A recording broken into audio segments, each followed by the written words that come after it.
혐의 인정하시나요? 왜 횡령하셨습니까? 횡령하신 자금 어디에서 샀습니까? 공범 있으십니까? 생각하면 자, 인정. 경찰에 체포된 남성 오스템 임플란트에서 회사 돈 1,880억 원을 횡령한 재무 담당 이모 씨입니다. 어젯밤 9시 10분 파주 자기 소유 건물에 숨어 있다 검거됐는데요. 현재 수사가 한창 진행 중입니다. 그런데 이런 거액의 회사 돈 횡령 사건 처음이 아닙니다. 2009년 7월로 돌아가 보겠습니다. 동아건설 자금 담당 박 부장 돌연 휴가를 내고 잠적합니다.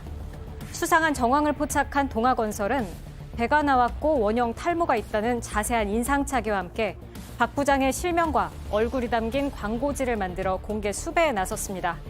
직원들의 휴가비를 걷어 마련한 현상금은 무려 3억 원이었습니다. 거액의 현상금이 걸린 이유, 사라진 돈이 무려 1,898억 원이나 됐기 때문입니다. 잠적했던 박 부장은 결국 교도소에 수감됐지만 사라진 돈 어떻게 됐을까요?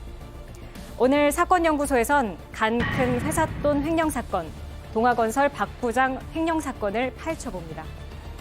와, 진짜 이 오스템 임플란트 사건하고 동아건설 사건하고 정말 이 평행 이론이라는 얘기가 나올 만큼 정말 너무 유사한데, 자, 일단 속보부터 좀 챙겨보죠. 오스템 임플란트 전체 자기 자본의 92%를 횡령한 이 재무 담당 직원 결국 잡혔습니다. 박 변호사님, 네. 좀 정리 좀 해주시죠. 자, 이 국내 1위 임플란트 업체죠. 오스템 임플란트인데 이 사람 팀장급인데 92%니까 뭐 대다수 돈을 본인이 지금 횡령을 했습니다. 1,880억 원 정도를 횡령했는데 이 방법은 잔액 증명 시스템을 좀 조작한 거예요. 회사는 돈이 있는 줄 알았는데 사실 자기가 계속 다 뒤에서 꼴깍꼴깍 했던 상황이었습니다. 그래서 어떻게 이 돈을 썼느냐 보니까 이 검거하는 과정에서 1kg짜리 금괴가 한 850여 개가 있었는데 이게 한 680억 정도가 되고요.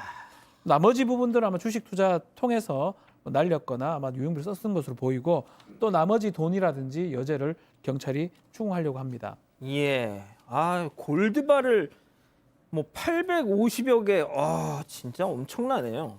알겠습니다. 자, 오스템 이 사건은 수사가 계속 나오는 대로 저희가 전해드리는 걸로 하고, 자, 이 거액의 회사 돈 횡령 사건에 어찌 보면 원조격인 이 동아건설 박 부장 사건으로 돌아가 보죠.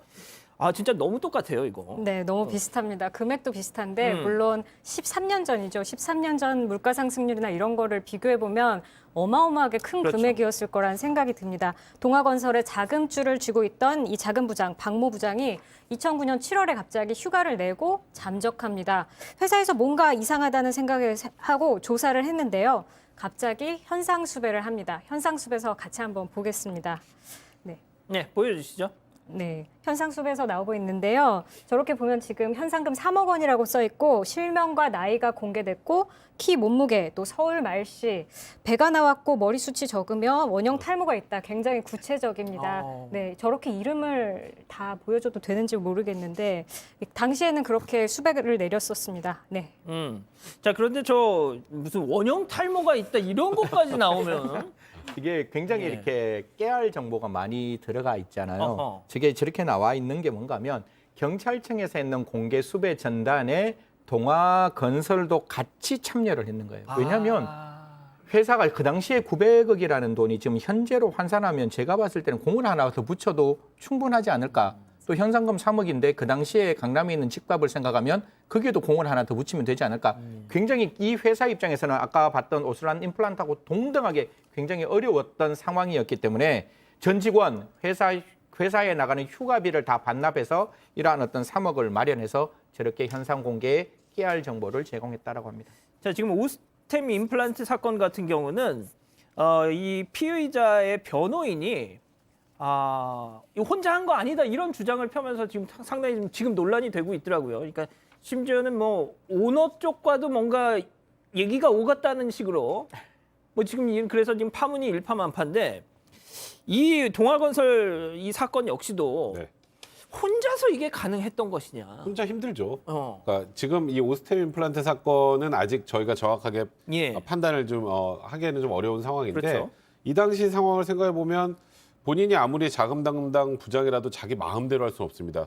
최소한 소위 실무를 뛸 사람이 하나 필요해요. 그렇죠. 그게 자금 담당 과장입니다. 아하. 이게 뭔가 돈을 빼주는 상황이 되면 건당 이제 수백만 원씩 어쨌건 사례금을 주고 수고비. 그다음에 은행 계좌가 하나 있어야 되잖아요. 그렇죠. 이제 허위 계좌를 만드는데 그냥 만들어 줍니까?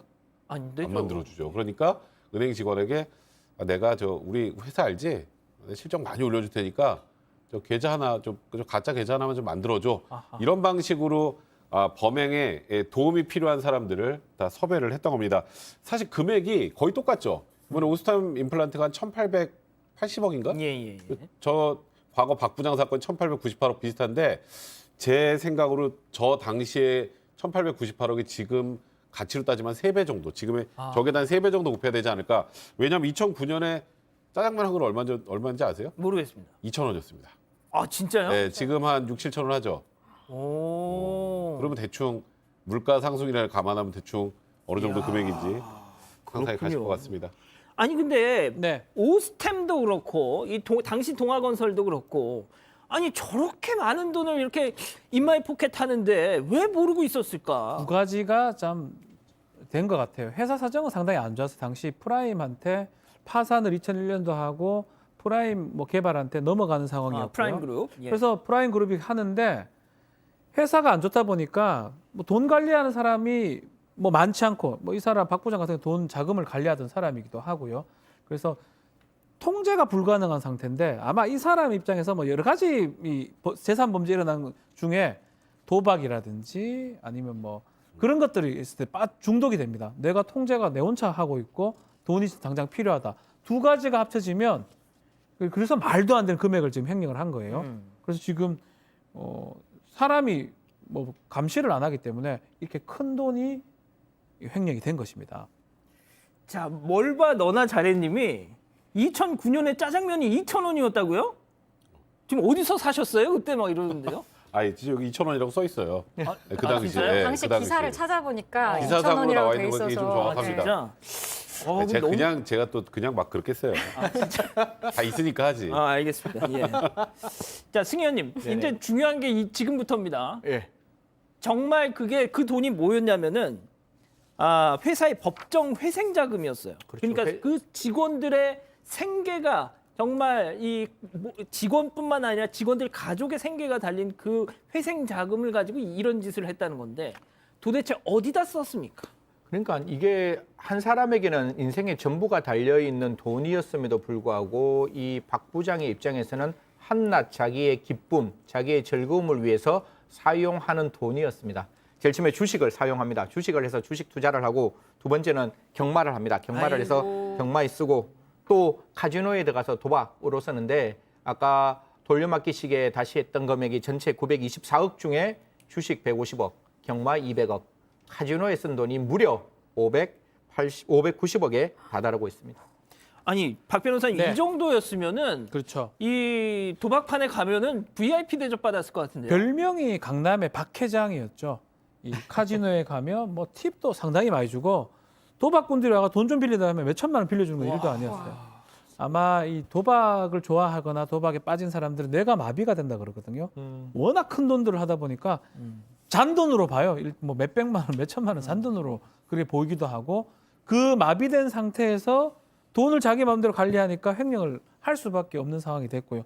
그러다 보니까 큰 돈을 베팅 심부름으로 돈도 엄청 주기도 하고요. 집에는 고급 와인이나 이런 거 두고 고급 가구 같은 것도 두고 흥청망청 썼던 것으로 보입니다. 진짜 자기 돈이 아니니까 이렇게 쓰는 겁니다. 백 변호사님. 근데 저는 이제 아직도 조금 의구심이 드는 게 이때 금액을 이 돈을 전부 다 회수를 하지 못했잖아요, 당연히. 어디에 좀 빼돌리지 않았을까라고 아직도 그렇게 생각하는 분들이 많은데 예. 왜냐하면 도박으로 돈을 쓸 때 내가 오늘 1억 잃었음 이런 거 다 써놓나요? 그렇죠. 안 써요. 예. 본인도 자기가 도박을 하면서 이렇게 이럴 줄 몰랐다라고 주장을 한 건데 오죽 이 도박에 중독됐으면 그 3개월 동안 도피 생활 중에도 경마를 2번 이상 또 했다고는 하는데 지금 어쨌건 박 부장의 주장의 기초에서 지금 이 피해 금액이 이렇게 사용됐다고 나오는 건데 그러다 보니까 이게 과연 진짜 물론 도박 중독이었다는 사실은 맞는 것 같은데 이 박 부장의 말대로 모든 돈을 이렇게 탕진을 했을까? 이건 아직도 조금 의구심이 남습니다. 자, 지금 그러면서 어떻게 검거가 됐죠? 사실 그 당시에는 지금같이 이렇게 금융 추적이 아주 이렇게 쉽지는 않았습니다. 그 당시에 고액권 수표가 한 6천 장 정도 되는데 그 6천 장에 다다르는 그 고액 수표의 자금 추적을 다 확인하고 또 포도밭에 한 3억 정도가 있었다라고 이야기를 합니다. 사실 이제 부인과 접선하는 그 순간에 이제 낚아채서 잡게 되는데요. 사실 이 순간 좀 들여다봤을 때 16살 연하, 뭐 이건 약간 개인적인 사정이지만 언론에 나와서 말씀드리는데 호화빌러에서 연인과 저 동거녀와 같이 있었다고 아이고, 이야기를 하고 뭐 검찰은 무기징역형을 선고하니까 그 법정에서 기억하시는 분도 계실 건데 정말 잘못했다 이렇게 반성했지만 결국 공범에 대해서는 진술을 바꾸기도 해서 정말 그게 진정한 반성이었느냐 이런 어떤 논란도 계속해서 일어났던 사건으로 예. 기억하고 있습니다. 이 사람 뭐 도피 중에 썼던 일기도 있었다고요. 네, 2009년 7월에 도피하기 시작했었잖아요. 그래서 일기들 보면 가족에 대한 미안함도 있고 좀 아니 당시에 가족에 대해서 미안한 사람이 무슨 외도를 하면서 막 거기서 잡혀요? 나중에 돈도 준 걸로 알고 있습니다. 3억 5천을 줘서 포도밭에서 그게 발견이 됐었고요. 또 이제 다이어리가 지금 나오고 있나요? 굉장히 그 도주할 때 그런 신경들 보이는데 문제가 될 거라 예상했지만 조금 빨리 터져버렸다. 앞으로 어떻게 될지 솔직히 두렵다. 이런 게 있었고요. 또 7월 9일에는 정신없이 수표 바꾸고 환전하고 또 7월 12일에는 혼자 숨어 지내는 거 할만하다고 생각했는데 쉽지 않다. 7월 14일에는 아직은 자수하고 싶지 않다. 이런 내용을 남겼습니다. 자, 백 변호사님 마지막으로 좀 짧게 부탁드립니다. 재판 어떻게 결과가 나왔습니까? 일단 뭐 워낙 피해 금액이 크죠. 그래서 징역 22년 6개월형이 선고됐고 벌금 100억 원이 같이 함께 선고가 됐는데 아직 복역 중입니다. 지금 이때 사건 일자를 생각해 본다면 아직 9년 후 그러니까 이 박 부장이 72세 되는 해에 출소할 예정입니다.